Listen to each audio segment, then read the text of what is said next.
Number the Stars, Chapter 7, The House by the Sea. "Oh, Anne-Marie," Ellen said with awe in her voice. "It is beautiful." Anne-Marie looked around and nodded her head in agreement. The house and the meadows that surrounded it were so much a part of her childhood, a part of her life, that she didn't often look at them with fresh eyes. But now she did, seeing Ellen's pleasure, and it was true. They were beautiful.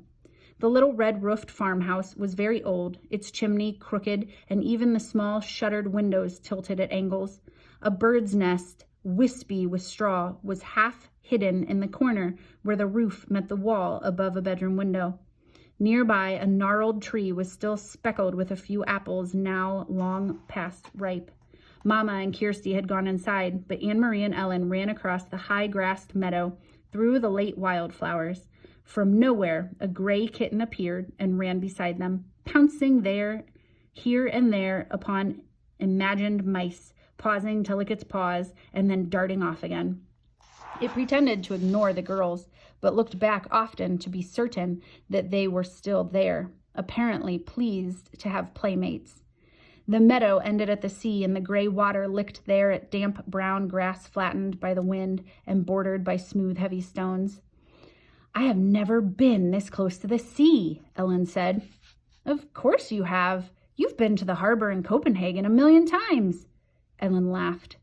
"I mean the real sea, the way it is here, open like this, a whole world of water."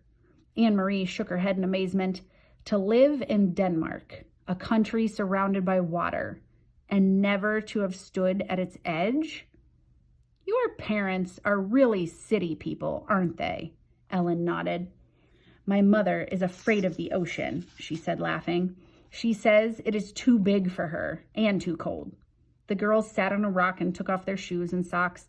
They tiptoed across the damp stones and let the water touch their feet. It was cold.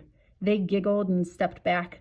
Anne-Marie leaned down and picked up a brown leaf that floated back and forth with the movement of the water. "Look," she said, "this leaf may have come from a tree in Sweden. It could have blown from a tree into the sea and floated all the way across. See over there," she said, pointing. "See the land? Way across there? That's Sweden." Ellen cupped one hand over her eyes and looked across the water at the misty shoreline that was another country. "It's not so very far," she said. "Maybe," Anne-Marie suggested. "Standing over there are two girls just our age looking across and saying, 'That's Denmark.'" They squinted into the hazy distance as if they might see Swedish children standing there and looking back, but it was too far. They saw only the hazy strip of land and two small boats bobbing up and down in the gray ruffles of separating water. "I wonder if one of those is your Uncle Henrick's boat," Ellen said. "Maybe. I can't tell. They're too far away. Uncle Henrick's boat is named the Ingeborg," she told Ellen, "for Mama." Ellen looked around. "Does he keep it right here?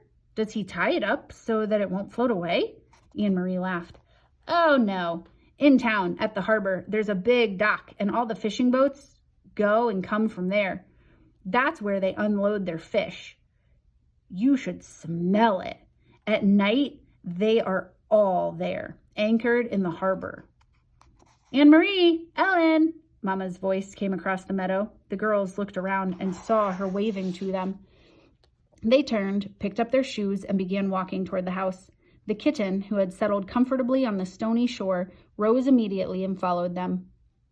"I took Ellen down to show her the sea," Anne-Marie explained when they reached the place where Mama waited. She'd never been that close before. "We started to wade, but it was too cold. I wish we had come in summer so we could swim."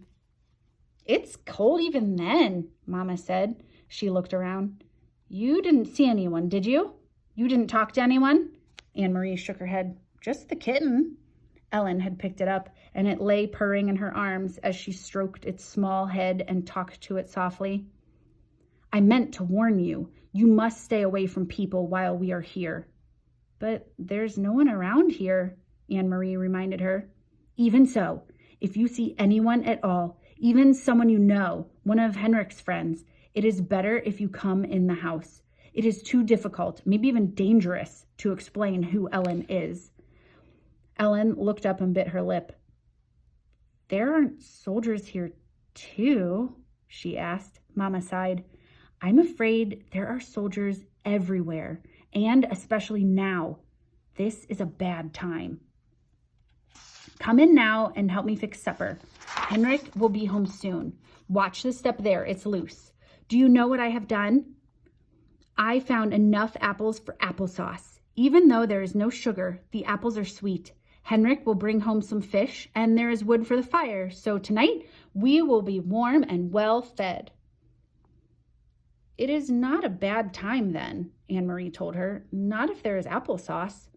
Ellen kissed the kitten's head and let it leap from her arms to the ground. It darted away and disappeared in the tall grass. They followed Mama into the house. That night, the girls dressed for bed in the small upstairs bedroom they were sharing, the same bedroom that had been Mama's when she was a little girl. Across the hall, Kirsty was already asleep in the wide bed that had once belonged to Anne-Marie's grandparents. Ellen touched her neck after she had put on Anne-Marie's flower-sprigged nightgown, which Mama had packed. Where is my necklace? She asked. What did you do with it? I hid it in a safe place, Anne-Marie told her. A very secret place where no one will ever find it, and I will keep it there for you until it is safe for you to wear it again. Ellen nodded. Papa gave it to me when I was very small, she explained.